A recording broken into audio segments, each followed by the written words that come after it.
நம்ம அடுத்தது இந்த டிராகன் கேப்சூல் பத்தி நம்ம நிறைய பேசலாம். அதுக்கு முன்னாடி ஒரு செய்தி தொகுப்பு ஒன்று பார்த்துடலாம். விண்வெளியிலிருந்து பல மாதங்களுக்கு பிறகு பூமிக்கு திரும்புவோருக்கு என்ன மாதிரியான பாதிப்புகள் ஏற்படலாம் என்பதை விளக்குகிறார் கதிர்வீச்சு மருத்துவ நிபுணர் அஸ்வின். ஸோ இப்போ வரும்போது என்னன்னா அவங்க ரொம்ப நாள் கழிச்சு இங்கே வராங்க அப்படின்னும் போது அங்கே வந்து மைக்ரோ கிராவிட்டின்னு சொல்லுவோம். கிராவிட்டி வந்து ரொம்ப ரொம்ப கம்மியாக இருக்கும். வேற இடத்துல வந்து பார்த்தோம்னா கிராவிட்டி ரொம்ப ரொம்ப அதிகமாக இருக்கும்.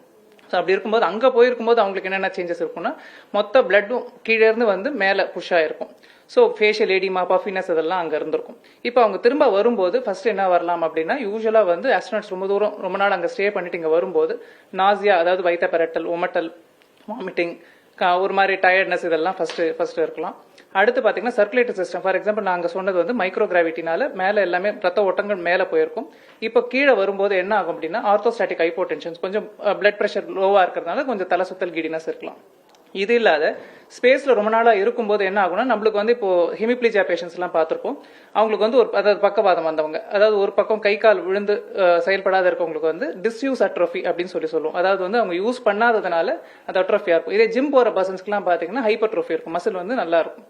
ஸோ இப்போ வந்து என்ன ஆகும் அப்படின்னா ஸ்பேஸ்ல வந்து அங்கே நடக்க வேண்டிய வேலைகள் எதுவும் இல்லை. மைக்ரோ கிராவிட்டி இருக்கிறதுனால காலை யூஸ் பண்றதும் பேக் யூஸ் பண்ண வேண்டியதும் ரொம்ப ரொம்ப கம்மியாக இருக்கும்.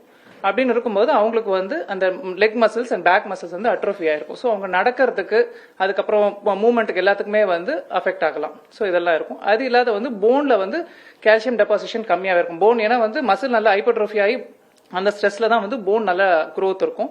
ஆஸ்டியோபோரோசிஸ் சொல்லக்கூடிய கண்டிஷன்ஸ் இருக்கலாம். அது இல்லாத ஸ்கின்ல வந்து ரொம்ப பேபி ஸ்கின் சொல்லுவோம், அதாவது ரொம்ப எஸ்பெஷலி அந்த ஃபுட் அதுல வந்து ரொம்ப மிருதுவாயிடும் ஸ்கின். இதெல்லாம் இருக்கும்போது நடக்கிறதுக்கு ரொம்ப சிரமப்படலாம். ஸோ இதெல்லாம் வாய்ப்புகள் இருக்கு. அவங்களுக்கு வந்து கேட்ராக்ட், எஸ்பெஷலி ரேடியேஷனால எக்ஸ்போஷர் இருக்கிறதுனால வந்து கேட்ராக்ட் வரதுக்கான சான்சஸ் இருக்கு. அது இல்லாத சென்ட்ரல் நர்வஸ் சிஸ்டம் சிண்ட்ரோம்ஸ் வரலாம், அதாவது வந்து உங்க மெமரி லாஸ், அட்டென்ஷன் ஸ்பேன் இதெல்லாம் வந்து வரதுக்கான வாய்ப்புகள் அதிகமாக இருக்கு.